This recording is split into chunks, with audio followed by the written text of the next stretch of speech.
6 August 1945 सकाळी साधारण 8:15 जपानमधील हिरोशिमा शहरात नेहमीप्रमाणे दिवसाची सुरुवात झाली होती. लोक कामावर जाण्याची तयारी करत होते, विद्यार्थी शाळेकडे निघाले होते आणि शहर आपल्या दैनंदिन जीवनात व्यस्त होते. पण काही क्षणातच इतिहासातील सर्वात भीषण घटनांपैकी एक घडणार होती. अवघ्या काही क्षणात संपूर्ण शहर उद्ध्वस्त होणार होतं. लाखो आयुष्य कायमची बदलून जाणार होती आणि मानवजातीच्या युद्धाच्या विनाशकारी शक्तीची जाणीव करून देणारा एक काळा अध्याय इतिहासात लिहिला जाणार होता.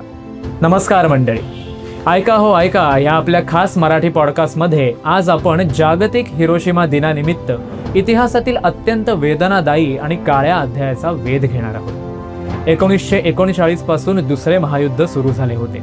युरोप आणि आशियात भीषण संघर्ष सुरू होता.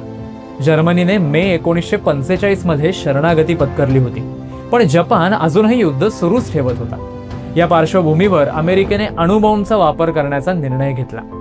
अमेरिकेच्या गुप्त मॅनहॅटन प्रकल्पातून विकसित करण्यात आलेला पहिला युद्धकालीन अणुबॉम्ब लिटिल बॉय हा विशेषतः युरेनियम 235 वापरून तयार करण्यात आला होता. 6 ऑगस्ट 1945 रोजी अमेरिकेच्या B-29 बॉम्बर एनोला गे या विमानातून हा अणुबॉम्ब हिरोशिमावर टाकण्यात आला. सकाळी नेमके 8:15 स्फोट झाला. सुमारे 600 मीटर उंचीवर हवेत आलेल्या या स्फोटामुळे प्रचंड उष्णता, धक्क्याची लाट आणि किरणोत्सर्जन निर्माण झाले. स्फोटाच्या केंद्र भागातील तापमान काही हजार अंश सेल्सिअस पर्यंत पोहोचल्याचा अंदाज देखील व्यक्त केला जातो. अनेक इमारती क्षणार्धात नष्ट झाल्या, तर हजारो लोकांना स्वतःला काय घडले हे समजण्यापूर्वीच जीव गमवावा लागला. हिरोशिमातील जवळपास 70% इमारती पूर्णपणे उद्ध्वस्त झाल्या, तर उर्वरित इमारतींचेही मोठ्या प्रमाणावर नुकसान झाले. अंदाजे 70,000 ते 80,000 लोकांचा मृत्यू पहिल्याच दिवशी झाला. मात्र ही संख्या तिथेच थांबली नाही.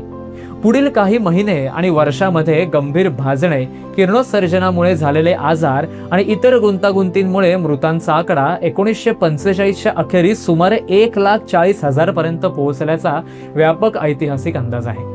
या हल्ल्यानंतर अवघ्या 3 दिवसांनी 9 ऑगस्ट 1945 रोजी अमेरिकेने जपानमधील नागासाकी शहरावर फॅट मॅन नावाचा दुसरा अणुबॉम्ब टाकला.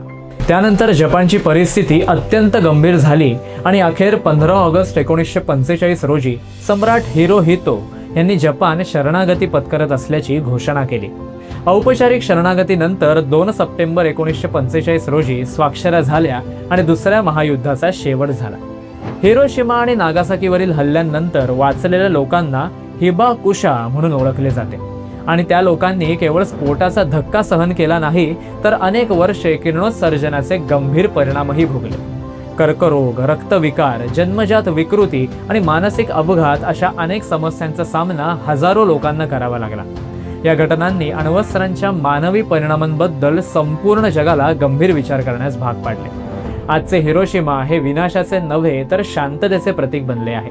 शहरातील हिरोशिमा पीस मेमोरियल पार्क आणि ए बॉम्ब डोम ही स्मारके त्या भीषण घटनेची साक्ष देत उभी आहेत. ए बॉम्ब डोमचा अवशेष 1996 मध्ये युनेस्कोच्या जागतिक वारसा स्थळांच्या यादीत समाविष्ट करण्यात आला. दरवर्षी 6 ऑगस्ट रोजी येथे शांतता प्रार्थना, श्रद्धांजली आणि अण्वस्त्रमुक्त जगासाठी विशेष कार्यक्रम आयोजित केले जातात. हिरोशिमाचा इतिहास हा केवळ एका शहराचा इतिहास नाही, तर संपूर्ण मानव जातीसाठी एक गंभीर इशारा आहे. विज्ञान आणि तंत्रज्ञानाचा उपयोग मानवाच्या कल्याणासाठी व्हावा, विनाशासाठी नव्हे, हा संदेश ही घटना आजही देत राहते. युद्धात कोणाचाही खरा विजय होत नाही. शेवटी सर्वात मोठे नुकसान निरपराध नागरिकांचेच होते. इतिहासातील या काळ्या अध्यायातून आपण एकच धडा घ्यायला हवा की कोणत्याही परिस्थितीत युद्धापेक्षा संवाद, सहकार्य आणि शांततेचा मार्ग अधिक सामर्थ्यवान असतो. तर मंडळी, आजच्या पुरतं एवढंच. आम्हाला आशा आहे की तुम्हाला आमचा हा पॉडकास्ट अवश्य आवडला असेल. आवडला असल्यास लाईक व शेअर करायला विसरू नका. इतिहासातील कोणत्या महत्त्वाच्या घटनेविषयी तुम्हाला पुढचा व्हिडिओ पाहायला आवडेल हे कमेंट बॉक्समध्ये नक्की कळवा.